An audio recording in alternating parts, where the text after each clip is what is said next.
Oh man, that's not good. YouTube's always messing with my camera. All right, today what we're going to do is we're going to talk about what's going on with Home Depot. And the reason why we're going to talk about it, stand by. This is not going to be that painful. It's having to pull the trigger on something it normally wouldn't do. Oh, now you don't like which way you're going. You know what? The heck with it. We're going live. YouTube's been messing with the Ninja. Is that how we do it? Heck with it.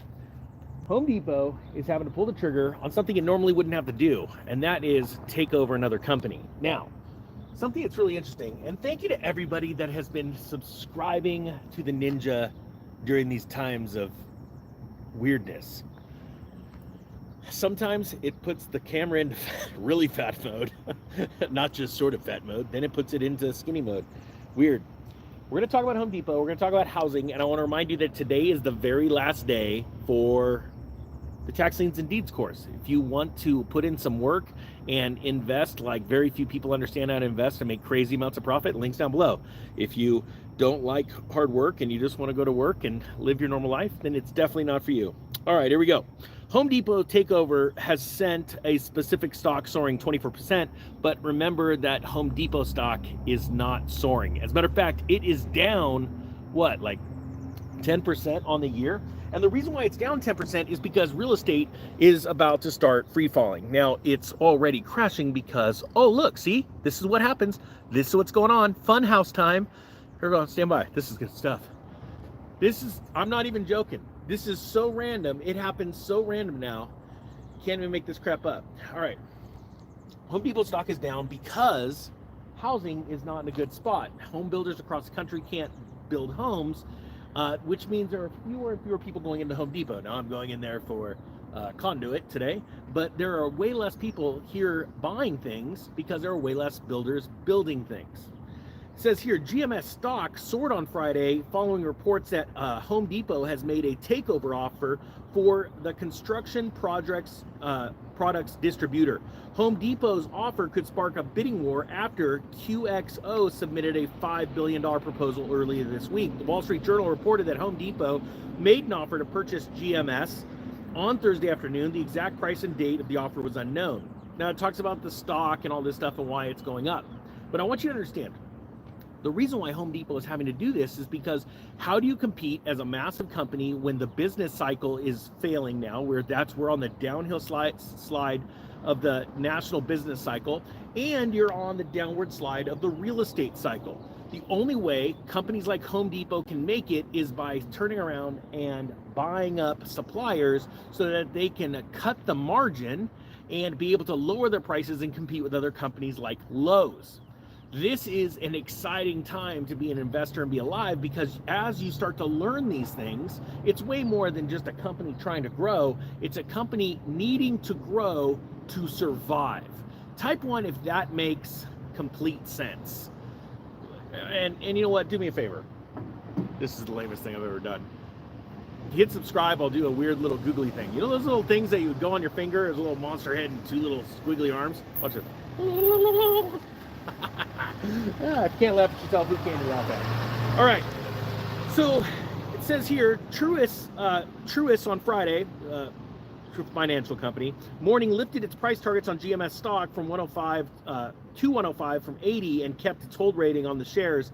The Fly reported the firm notes that Home Depot may be willing to pay more than QXO, which is a history of one and done offers.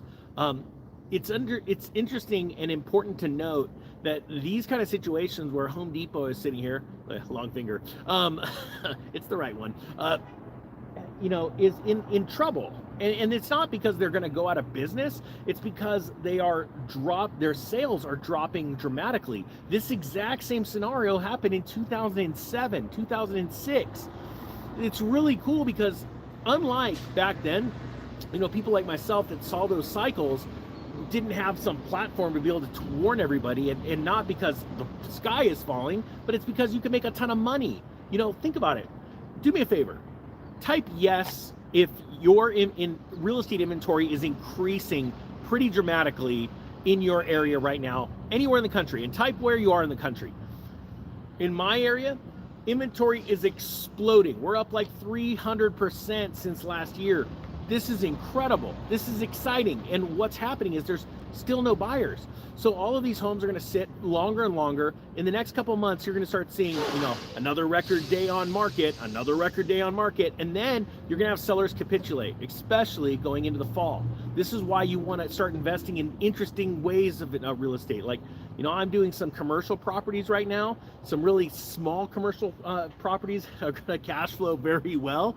And then I'm doing, these tax liens and deeds, because there are so many people, and they're holding out back the information in the news because they don't want people panicking.